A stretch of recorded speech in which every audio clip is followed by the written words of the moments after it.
Hello guys, welcome to my another tutorial, and in this video I'm gonna talk about Viewport 2.0. The Viewport 2.0 was here since a long time ago, but in my 2018 with Arnold 5 it's even better. So in this video I'm gonna show you some ways to get nice quality with Viewport 2.0 using AI standard surface shader with Arnold 5. So let's get started. First of all, to get started, I'm gonna assign a new material on this polyplane. Let's go with AI standard surface, and I want a black color, maybe dark gray. I'm gonna add a sphere, maybe cube.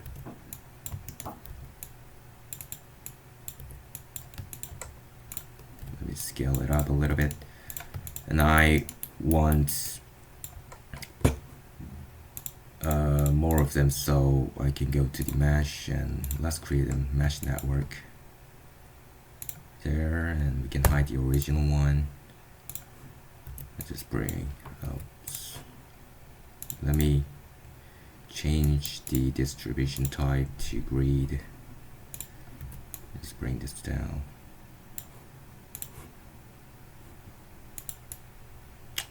I'm gonna go with this one.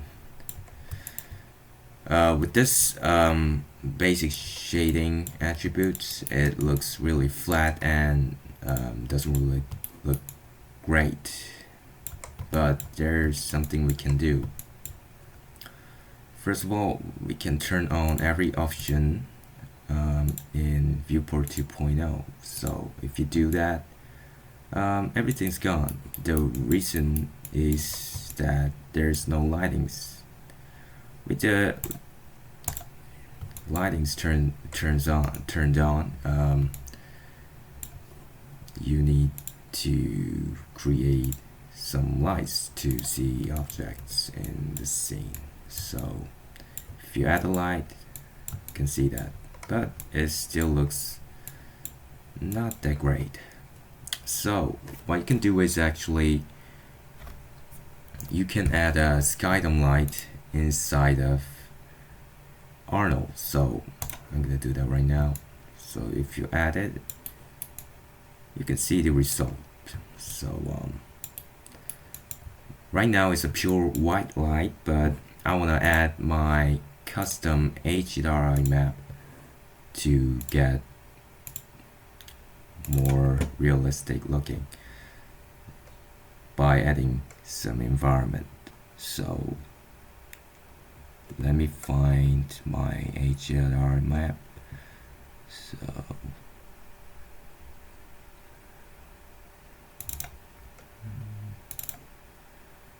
I'm gonna use my studio HDR file, which I found on Google. So you can see the reflections now. And let me assign a new material on this cube mesh too. Now it's got nice reflections on it as real time. But if you don't want to see the background I added, you can hide it. But as soon as you hide it, the lights are gone. So what you can do is select your skydome light, and you can scroll down to the viewport, and you can set the sky radius to 0. Now that's gone in the viewport, but it still functions. So now we got pretty nice reflections on it, and it is also responsive to the changes in a material attribute. So if I change the color, it changes real time. You can tweak the roughness. You can even turn on some transparency like that.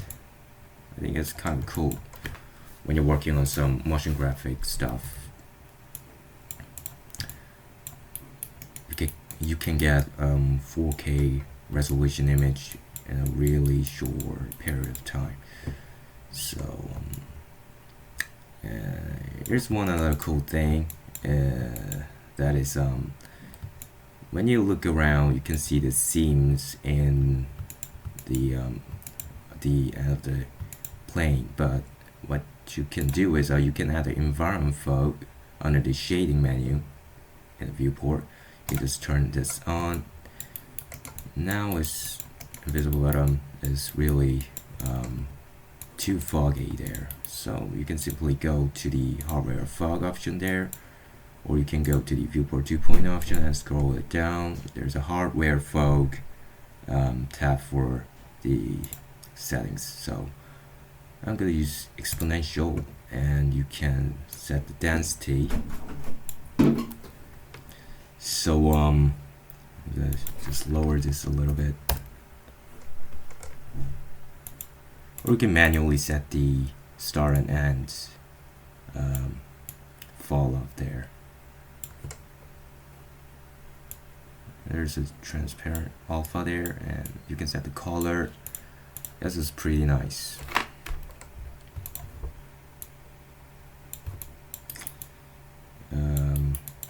Now it looks more natural there, like it's an infinite plane. And play with the color like that. And I'm gonna bring some examples of usage of Viewport 2.0. And here's a cool example. There's a nice bump map is going on with the AI noise, and got pretty nice materials on it. And one more cool thing about this is the motion blur. If I play the animation, you can see the real-time motion blur on this thing, and you can simply turn this on by clicking this button right here. If I turn this off, I'm not gonna see anything, but as soon as I turn this on, we got this nice motion blur. If you want to change the settings for the motion blur, you can always go to renderer and Viewport 2.0 settings, and there is an option for motion blur. You can enable or disable it. Simply check on the checkbox there, and there's only transform types available. There's a sample count, but if you want to get the best quality, you can go to the higher value. So you can change the shutter open fraction. You can see how it changes. So I guess it's pretty nice feature. So let's go ahead to another example. Here's got another scene, and we can see here, you can see a pretty nice smooth shadow there. Actually, to get that kind of shadow, you should use a legacy lighting, not the skydome light. So let me hide that stuff, and also turn off the hardware fog to work on this. Let's add a directional light there. Maybe I should remove the transmission. And now if I rotate it, let me change the color to see the shadows better. Now we've got the shadow, but as you can see, it's really low resolution, and that's not very soft there. So what we can do is we can select the light you created, and we can go to the shadows panel, and you can use the depth map shadows. So now we've got kind of pixelated shadows, but you can always increase the resolutions like that. And one more cool thing about this is there's a filter.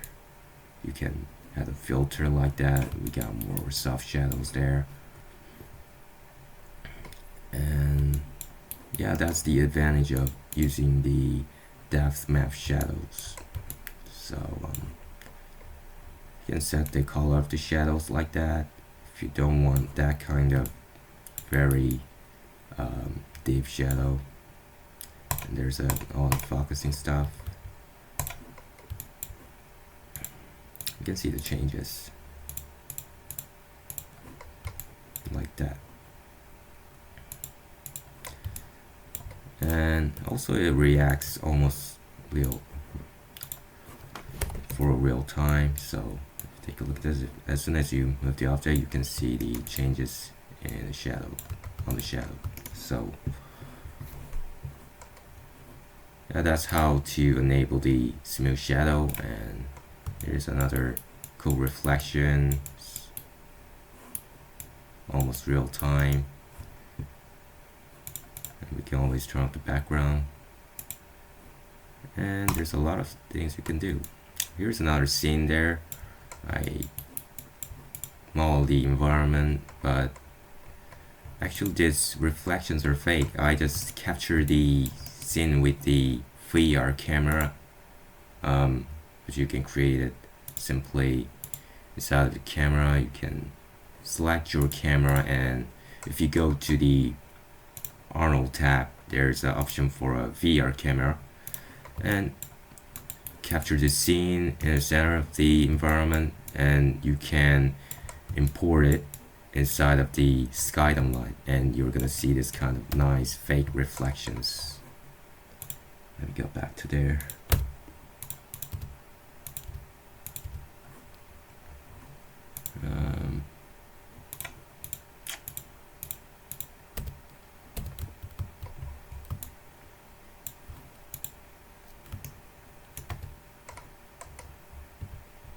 So I think that's not that bad.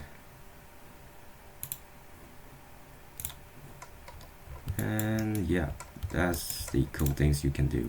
And final thing you can do is you can add depth of field on your camera. So if I select my camera, you can go to the legacy depth of field setting, but if you want to use the depth of field inside of Arnold renderer, you should go to Arnold, but I'm gonna use it inside of Viewport, so I can use the legacy depth of field, and you can see the focus distance, but controlling this all the time is not really usable. So here's a cool trick.